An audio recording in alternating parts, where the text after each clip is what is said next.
You're gonna use ChatGPT, make sure that you are using it correctly. A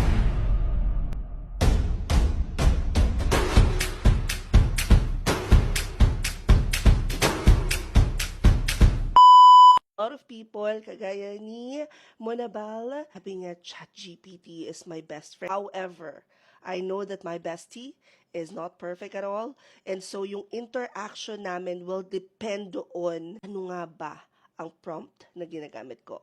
Now, this is just something na naalala ko because I have seen a lot of people, operations manager, na nag-create ng SOP, or eto pinakasimple, aspiring virtual assistant, gumagamit ng ChatGPT para sa kanilang video introduction without even thinking na mali pala yung sinabi ni ChatGPT about them. And so, pagdating natin sa prompt, 'di ba? Medyo mahirap pa siyang pag-aralan pero doable. Sabihin na natin na nagamit mo na nga si ChatGPT. Nag-create ka ng video introduction, hindi mo na i-deliver ng tama. That's another problem. My suggestion is, while ChatGPT is a very good way to help you become more efficient sa iyong role or manggawa ng video introduction, I would still recommend na hasain natin ang ating sarili, hasain natin ang ating utak. Mag-practice tayong maigi.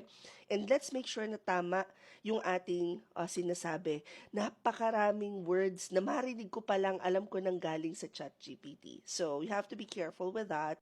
Isang paalala, galing sa marinig nyong Chikadora.